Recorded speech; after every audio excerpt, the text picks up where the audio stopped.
Hello everyone. तो देखिए अभी हम देखते हैं करंट डिवीजन रूल को हम किस तरीके से अप्लाई करते हैं।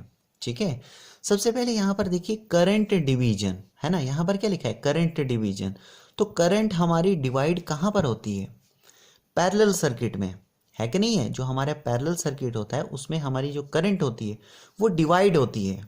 ठीक है, मान लीजिए कि यहाँ पर इस तरीके से ये हमारा एक सर्किट है जिसमें हमारे पास ये दो रेजिस्टर कनेक्टेड है। ठीक है, इसकी वैल्यू है 2 ओहम और दूसरे रेजिस्टर की वैल्यू है 4 ओहम। अब मान लीजिए कि इस 2 ओहम से I1 करंट फ्लो कर रही है और इस 4 ओहम रेजिस्टर से I2 करंट फ्लो कर रही है। ठीक है, और यहाँ से हम मान लेते हैं कि जो मेन हमारी करंट फ्लो हो रही है वो कितनी है? मेन करंट हम मान लेते हैं कि ये 6 एम्पियर की है। ठीक है, मान लीजिए समझने के लिए।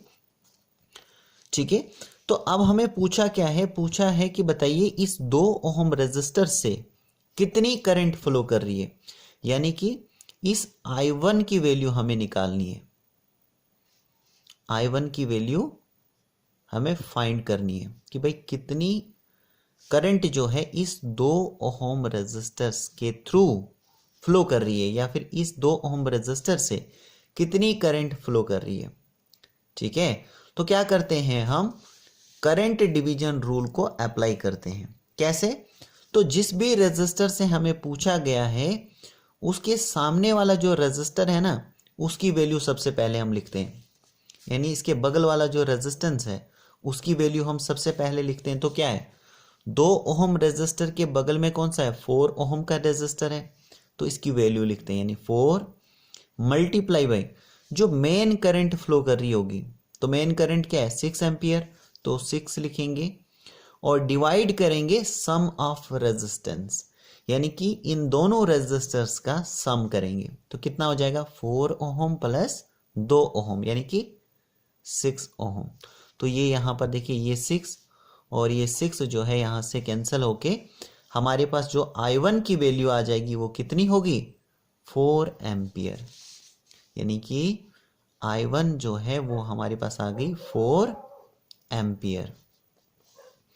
ठीक है, तो अब इसी तरीके से मान लीजिए कि हमारे पास इस 4 ओहम से पूछा है कि भाई इस 4 ओहम से कितनी करंट फ्लो कर रही है, यानी I2 अगर हमें पूछी है तो कैसे निकालेंगे? देखिए इसके बगल वाला रेजिस्टेंस क्या है? 2 ओहम, तो सबसे पहले 2 लिखेंगे, मल्टीप्लाई करेंगे जो मेन करंट यहां से फ्लो कर रही है कितनी है? 6 एम्पियर, तो 6 लिखेंगे, डिवाइड करेंगे इन दोनों रेजिस्टेंस का सम, यानी 4 ओहम प्लस 2 ओहम, तो कितना हो जाएगा? 6 ओहम। तो ये 6 और ये 6 यहाँ से फिर से कैंसिल हो जाएगा, तो हमारे पास I2 क्या आ जाएगी? 2 एम्पियर। यहाँ पर लिख लेते हैं I2 बराबर 2 एम्पियर। ठीक है, I1 क्या आ गई हमारे पास? 4 एम्पियर, और I2 क्या आ गई हमारे पास? 2 एम्पियर। तो इस तरीके से हम करंट डिवीजन रूल को अप्लाई करते हैं। ठीक है, सो आई होप कि आपको ये पता लग गया होगा। So thank you very much.